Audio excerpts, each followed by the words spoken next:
안녕하세요 여러분, 영국어의 톡톡쌤입니다.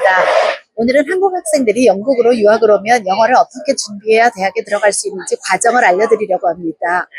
많은 부모님들이 자녀를 영국에 유학 보내고 싶어 하지만 아이의 영어가 부족한 것 같아 걱정하고 계신 분들이 정말 많습니다. 한국에서 영어 유치원을 다니고 국제학교를 다니거나 국제학교를 다니지 않더라도 영어를 잘하는 아이들은 유학을 쉽게 생각할 수 있지만 영어가 부족한 아이들은 선뜻 유학을 결정하기 쉽지 않은 것이 사실입니다. 하지만 유학 오는 아이들 중에 영어가 하나도 준비되지 않은 아이들도 9학년이나 10학년에 와서 4년이나 5년의 시간을 거치면서 훌륭한 영국 대학에 입학하는 것이 대부분이기 때문에 걱정하지 않으셔도 됩니다. 일반적으로 영국 학교에 입학하게 되면 학교에서 EAL 수업을 하게 됩니다.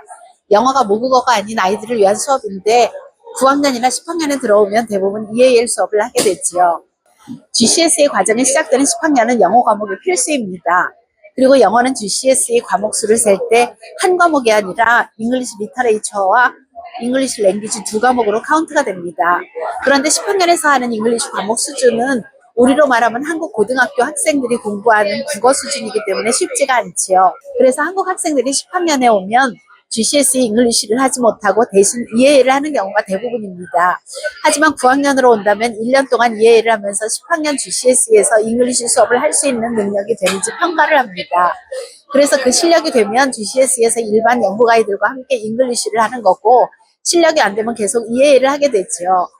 잉글리시의 두 과목 중에 잉글리시 랭귀지만 공부하게 되는 경우도 있습니다.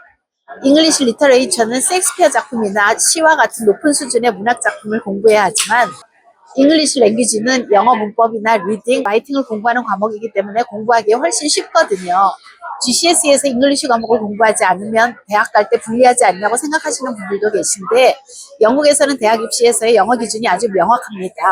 두 가지의 조건을 충족하면 되는데, 첫째는 GCSE에서 잉글리시를 공부하고 이 성적이 1에서 9까지의 점수 중에 파스마크인 4 이상의 점수를 받으면 IELTS 점수 없이 대학교에 갈 수 있습니다. 둘째는 GCSE에서 잉글리시 과목을 수강하지 않았거나 수강했어도 4 이하의 점수를 받았다면 대학 갈 때 IELTS 시험을 봐야 합니다.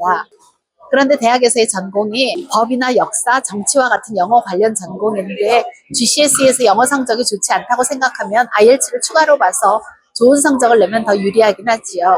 하지만 GCSE에서 잉글리시를 하는지 안 하는지가 대학 입학에 큰 영향을 미치지는 않습니다. 실제로 한국 학생들은 대부분 13학년이 되기 전에 IELTS 시험 보는 것을 당연하게 생각하고 있어요. 12학년이 되면 학교에서는 EAL 시간에 IELTS를 위한 수업을 하게 됩니다. 13학년이 되면 공부할 게 많아지고 영어 시험에 부담을 내려놓기 위해서 13학년 되기 전에 IELTS 보는 것이 가장 좋긴 하지만 또 IELTS 성적 없이도 대학 원서는 낼 수 있습니다. 하지만 오퍼를 받고 A레벨이나 IB 결과가 나오면서 대학교 입학을 확정 지을 때까지는 IELTS 점수를 준비해야 되지요. IELTS 점수는 대학마다 요구하는 기준이 다르니 원하는 대학의 전공에서 요구하는 점수를 확인해야 합니다. 경우에 따라서 대학 입학 후에 몇 달 내로 IELTS 점수를 내겠다는 약속을 하고 대학 생활을 IELTS 점수 없이 시작하는 경우도 있습니다.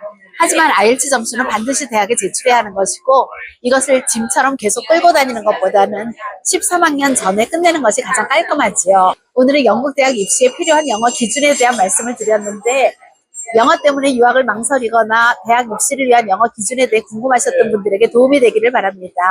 오늘도 함께 해주셔서 감사합니다. 다음 영상에서 만나요.